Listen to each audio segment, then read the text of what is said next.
पहले तो good morning सबको। काफ़ी सारे स्टूडेंट बोल रहे थे कि ट्रिगोनोमेट्री फंक्शन जो चैप्टर नंबर 3 है क्लास 11th वो स्टार्ट करूं।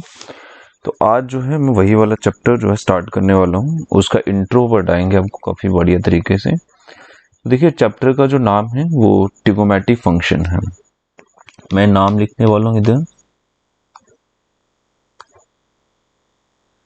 तो चैप्टर का नाम है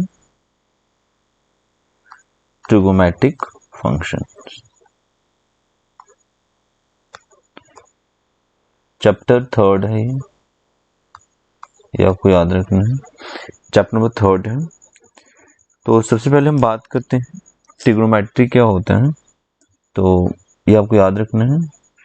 ट्रिग्नो का मतलब यहाँ पे क्या है ये हम आपको बता देते हैं।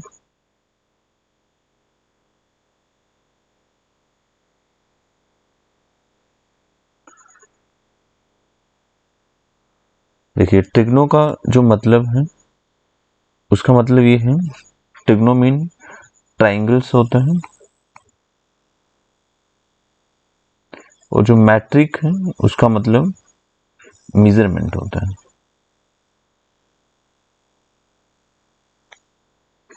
तो यहाँ पे ट्रिगोनोमेट्री में आपको करना क्या है, ट्राइंगल के जो एंगल्स हैं उनको मेजर करना है। तो सबसे पहले हम एंगल्स के बारे में पढ़ते हैं। एंगल्स क्या होते हैं? ओके, एंगल्स क्या होते हैं? देखिए यहाँ पे मैं आपको बिल्कुल बेसिक से जो है वो पढ़ाऊंगा। यहाँ पे देखिए आपके पास एक कोई लाइन है जिसको मैं बोलूंगा फिक्स्ड लाइन। ये हमारी क्या लाइन है? Fix line. इसको मैं एक और नाम से बुलाऊंगा, इनिशियल साइड भी बोलते हैं इसको। ये आपको याद रखना है। ये मेरी फिक्स लाइन है। इसके ऊपर एक और लाइन होती है जिसको हम बोलते हैं रिवॉल्विंग लाइन। ठीक है, इसके ऊपर एक और लाइन है। स्टार्टिंग की लाइन ये है, इनिशियल बोल सकते हैं इसको।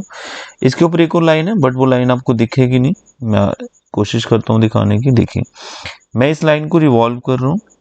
जब मैं इसको रिवॉल्व करूंगा तो रिवॉल्व करके मैं इसको इधर आके छोड़ देता हूँ। तो ये मेरी लाइन कौन सी होगी? रिवॉल्विंग लाइन होगी। ये मेरी रिवॉल्विंग लाइन है। काफी बढ़िया से समझाते हैं। जब मैं इस रिवॉल्विंग लाइन को रिवॉल्व करके यहाँ छोड़ूंगा तो यहाँ से मुझे क्या मिलेगा? एंगल मिलेगा। यहाँ से मुझे क्या मिलेगा? एंगल। तो एंगल कैसे बनता है? एक फिक्स लाइन होती है, किसके ऊपर एक और लाइन होती है जिसको मैं रिवॉल्विंग लाइन बोलता हूँ। जब मैं उसको रिवॉल्व करता हूँ तो मेरे को एक एंगल मिलता है। यहाँ पे काफी अच्छी बात है, ये जो रिवॉल्विंग लाइन है इसको मैं टर्मिनल साइड भी बोलता हूँ कि मैं इसको वहां तक लेके गया। एक इंपॉर्टेंट बात क्या है, अगर ये आपका फिक्स लाइन है, ये आपका रिवॉल्विंग लाइन है, यहाँ पे आपने इसको इस तरीके से मूव किया है, ये जो डायरेक्शन है इस डायरेक्शन को मैं बोलूंगा एंटी क्लॉकवाइज। घड़ी की उल्टी दिशा में आप इसको घुमाए हो तो एंटी क्लॉकवाइज मैं इसको बोलूंगा डायरेक्शन को। बोले कि जब आप एंटी क्लॉकवाइज घुमाते हैं, जो एंगल मान लेते हैं यहाँ पे थीटा है, वो पॉजिटिव मेजर किया जाएगा। मतलब जो एंटी क्लॉकवाइज एंगल मीन आपको अगर इस तरीके से एंगल मेजर करना है, जो एंगल मेजर किया जाएगा वो पॉजिटिव एंगल जो है मेजर किया जाएगा। ये आपको बात याद रखनी है, काफी इंपॉर्टेंट बात है जो मैं आपको बता रहा हूँ। इसके बाद देखिए बोला कि अगर आप क्लॉकवाइज मेजर करते हो, कैसे मेजर करते हो? क्लॉकवाइज। जैसे कि ये आपका कौन सा लाइन है? फिक्स लाइन है। आप लाइन को यहाँ पे रिवॉल्व करते हैं इस डायरेक्शन में। जब आप इस डायरेक्शन में रिवॉल्व करेंगे और यहाँ पे आके छोड़ देंगे तो यहाँ पे आपने एंगल को इस डायरेक्शन में मेजर किया है। तो यहाँ पे ये डायरेक्शन कौन सा है? क्लॉकवाइज डायरेक्शन से। घड़ी की दिशा में घूमे आप, उस केस में बोला जो एंगल मेजर किया जाएगा वो नेगेटिव मेजर किया जाएगा। तो नेगेटिव एंगल का मेजर किया जाएगा जो आप क्लॉकवाइज मेजर करेंगे। ये बातें आपको याद रखनी है, काफी बेसिक लेवल से बता रहा हूँ, आपको भूलनी नहीं चाहिए। ओके, उसके बाद क्या बोल रहा है? उसके बाद ये बोल रहा है कि आपने जब 10th में 9th में कुछ सिस्टम पढ़े थे और आपको बताया नहीं गया था, तो वो सिस्टम क्या है मैं एक बार आपको बताता हूँ। नंबर 1 सिस्टम आपको पढ़ाया गया था इंग्लिश सिस्टम, ये आना चाहिए। इसको एक और नाम से बुलाते हैं, एक और नाम के सेक्स एडजेसिमल सिस्टम बोलते हैं इसको, ठीक है, सेक्स एडजेसिमल सिस्टम बोलते हैं। इंग्लिश सिस्टम में आपने क्या पढ़ा? इंग्लिश सिस्टम में आपने पढ़ा कि जो वन राइट एंगल है, ध्यान से समझ लेना, काफी मेहनत से पढ़ा रहे हैं। वन राइट एंगल है ये 90 डिग्री होता है। ये आपको किसी ने बताया कि इंग्लिश सिस्टम में आपने पढ़ा है। आपको ये पढ़ाया कि one right angle is equal to 90 degree होता है। फिर आपको ये बताया गया कि 1 डिग्री बराबर 60 मिनट होता है। ये जो लिखा है ना, ये सिंबल डिग्री का सिंबल है, आपको याद रखना है। और मिनट का सिंबल डैश मीन, जो डैश लिखा है मिनट होता है। और 1 मिनट बराबर 60 सेकंड होता है। तो 2 डैश का मतलब यहाँ पे सेकंड्स है। तो काफी बढ़िया से मैं आपको बता रहा हूँ। यहाँ पे इंग्लिश सिस्टम, जिसको सेक्सडेसिमल सिस्टम भी बोलते हैं, यहाँ पे आपको पढ़ाया गया कि 1 राइट एंगल बराबर 90 डिग्री होता है, 1 डिग्री बराबर 60 मिनट होता है, और 1 मिनट बराबर 60 सेकंड होता है। कोई दिक्कत नहीं। सेकंड सिस्टम जो आपको पढ़ाया गया था वो आपका था फ्रेंच सिस्टम।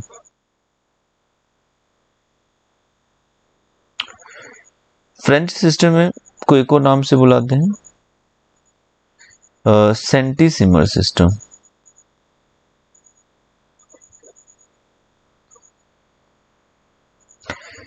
इसमें आपको क्या पढ़ाया गया कि जो 1 राइट एंगल है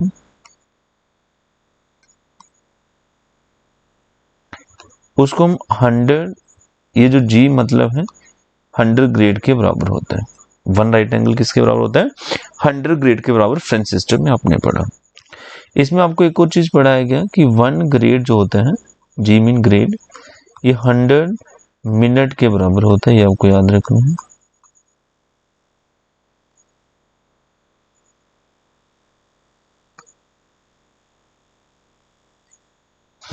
और 1 मिनट बराबर 100 ग्रेड होता है, सॉरी 100 सेकंड होता है। ये बातें आपको याद रखनी है। फ्रेंच सिस्टम में हमने आपको ये पढ़ाया, काफी इंपॉर्टेंट है। अभी जो क्लास 11th में आपको इंग्लिश सिस्टम भी पढ़ना है, और ये जो है ये ज्यादा इंपॉर्टेंट है, इसका नाम है सर्कुलर सिस्टम। ये काफी इंपॉर्टेंट है। इसमें क्या पढ़ाया गया आपको? इसमें ये पढ़ाया गया कि जो 1 राइट एंगल है वो बराबर π/2, ये जो सी लिख रहा हूं इसका मतलब रेडियन होता है। ये भी आपको 11th में पढ़ना है। तो 1 राइट एंगल बराबर π/2, सी मीन रेडियन होता है। सर्कुलर सिस्टम में आपको पढ़ाया गया कि जो 1 राइट एंगल बराबर π/2 रेडियन होगा। कोई दिक्कत नहीं होना चाहिए इसमें। देखिए, इसमें सर्कुलर सिस्टम में मैं आपको एक बढ़िया से एक फॉर्मूला बता रहा हूँ। मैंने आपको बताया ये आपका जो लाइन होता है ये आपका फिक्स्ड लाइन है, ये आपका फिक्स लाइन है। इस लाइन को जब मैं रिवॉल्व करते जाऊंगा तो यहाँ छोड़ देंगे, तो ये कौन सा लाइन है? रिवॉल्विंग लाइन है। तो यहाँ से मेरे को एक एंगल मिलता है जिसको मैं थीटा एंगल बोलता हूँ। और ये एक आर्क है, ये एक आर्क है। आर्क मतलब एक छोटा सा टुकड़ा बोल सकते हैं। ये एल है आपका।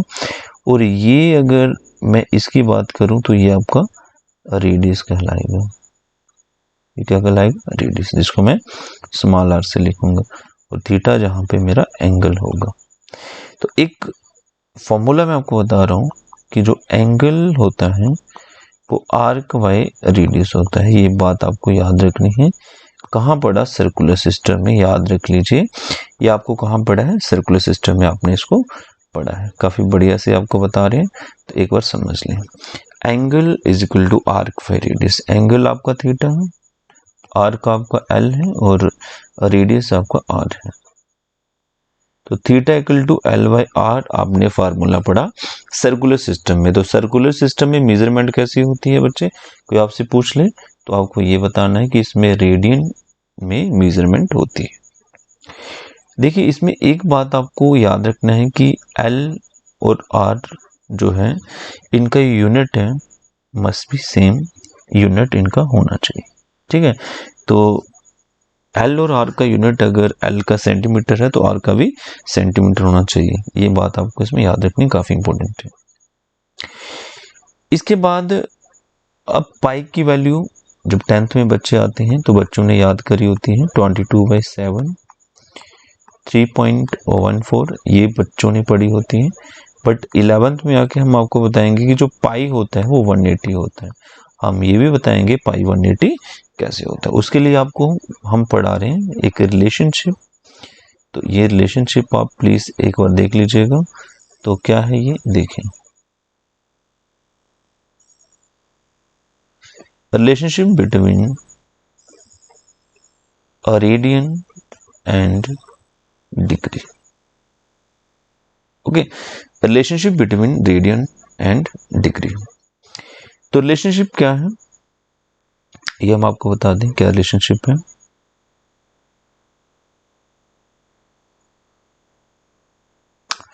रिलेशनशिप ये है, हमने आपको क्या पढ़ाया, हमने आपको पढ़ाया ये हमारा एक फिक्स्ड लाइन है, ठीक है, ये हमारा फिक्स्ड लाइन है। अगर मैं इस फिक्स्ड लाइन को ऐसे रिवॉल्व करता जाऊं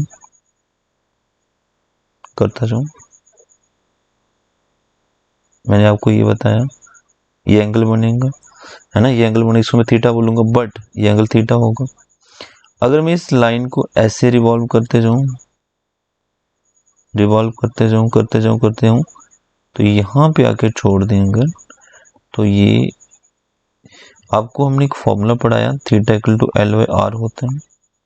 बट थीटा अगर मैं यहाँ पे मेजर करूं, यहां से मैं पूरा घूम के आया, थीटा कितना डिग्री है 360 डिग्री है।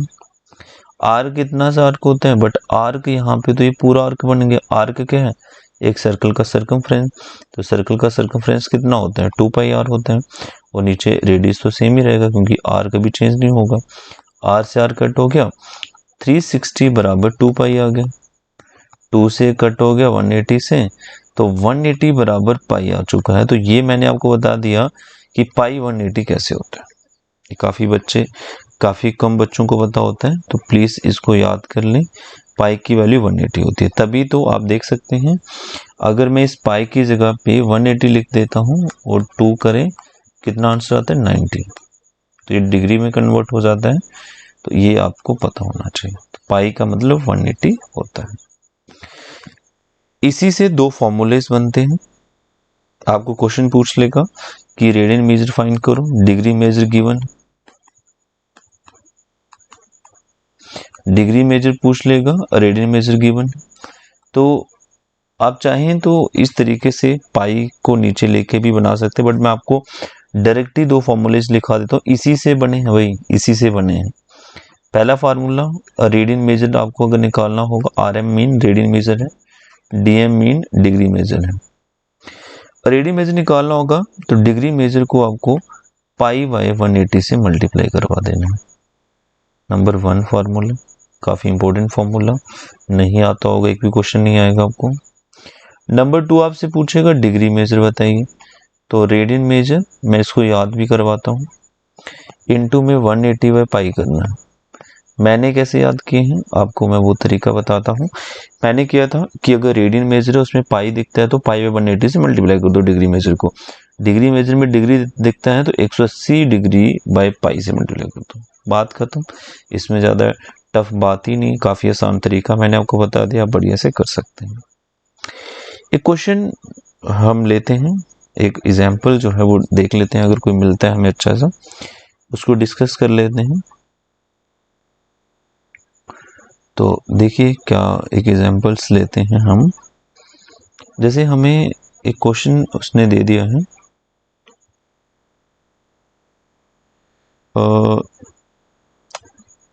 जैसे कि ऐसे क्वेश्चन देगा कि हमें गिवन दे दिया है, डिग्री मेजर हमें गिवन है, जैसे 25 डिग्री दे दे। ओके, तो हमें बोलेगा आप फाइंड करके बताइए रेडियन मेजर। तो आपको भी पता है जब डिग्री मेजर गिवन होगा तो ये वाला फॉर्मूला लगेगा फर्स्ट नंबर वाला।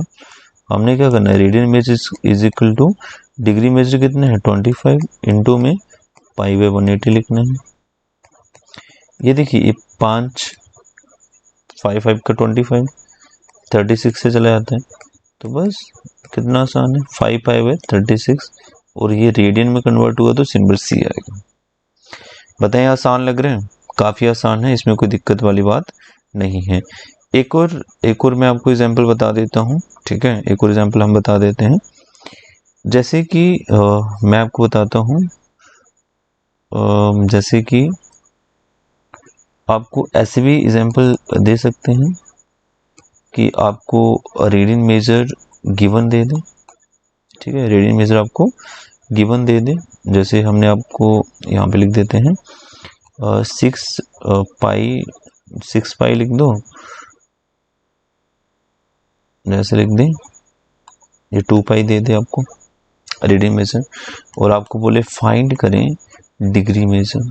तो आप बोलेंगे सर डिग्री मेजर फाइंड करना तो नंबर सेकंड फॉर्मूला है, हमने आपको पढ़ाया degree measure is equal to क्या होता है, रेडियन मेजर इनटू में इसके लिए 180 बाय पाई लिखना है। रेडियन मेजर आपका 2 पाई है, इनटू में 180 बाय पाई लिखना है। पाई से पाई कट, 2 इंटू 180 करें 360 होता है। तो ये काफ़ी इंपॉर्टेंट बात है जो आपको याद रखनी है। अब मैं कुछ शॉर्टकट आपको बता देता हूँ जो आपको याद रखने हैं। बच्चे देखिए यहाँ पे आपको डिग्री में मैं कुछ लिख के बता रहा हूँ, 0 degree, 30 degree, 60 degree, 45 degree, okay. फिर हम लिख रहे हैं 45 के बाद इसके लिए पहले आप 45 लिखना है आपको, 45 डिग्री, 60 डिग्री, उसके बाद आप लिखेंगे 90 डिग्री, 180 डिग्री। शॉर्टकट आपको याद रखने हैं, काफ़ी इंपॉर्टेंट है। आप अगर अभी याद कर लेते हैं 12th में आपको दिक्कत नहीं होगी। देखिए आपको पता है कि 180 का मतलब पाई होता है, और पाई को 2 से डिवाइड कर ले 90 होता है, पाई को 3 से डिवाइड कर ले 60 होता है, पाई को 4 से डिवाइड कर ले 45 होता है, पाई को 6 से डिवाइड कर ले 30 होता है, और ये 0 रेडियन और 0 डिग्री बराबर होते हैं, 0 रेडियन और 0 डिग्री बराबर होते हैं। और 270 को मैं ऐसे लिखूँ रेडियन में, और 360 को ऐसे लिखेंगे। ये जो मैंने बात लिख दी है, ऊपर जो मैंने लिखा है वो डिग्री में लिखा है, और नीचे जो मैंने लिखा है वो रेडियन में लिखा है। 2 पाई का मतलब 360 होता है, आपने अभी प्रूफ कर लिया यहाँ पे देखिए। तो ये चीज़ें आपको डायरेक्ट पता होनी चाहिए। अगर मैं 60 डिग्री बोलता हूँ तो रेडियन में उसका मतलब पाई बाय 3 होता है। मैं 90 डिग्री बोलता हूँ रेडियन में उसका मतलब पाई बाय 2 होता है। मैं 180 डिग्री बोलता हूँ रेडियन में उसका मतलब पाई होता है। 270 डिग्री बोलता हूँ रेडियन में उसका मतलब 3 पाई बाय 2 होता है। 360 बोलता हूँ रेडियन में उसका मतलब 2 पाई होता है। आई होप आपको इसका इंट्रो बड़ी समझ आया होगा। नेक्स्ट जो वीडियो होगा उसमें हम आपको एक्सरसाइज बताएंगे, काफ़ी अच्छे से एक्सप्लेन करवाएंगे। कोई डाउट होगा प्लीज़ कमेंट में बताएं। वीडियो को ज़्यादा से ज़्यादा शेयर करें, मेरे चैनल को सब्सक्राइब कर लो, वीडियो को लाइक करना मत भूलिएगा। ओके, तो आज के लिए हम इतना ही रख रहे हैं। कोई भी डाउट है प्लीज़ कमेंट में मेरे को बताएं। ओके।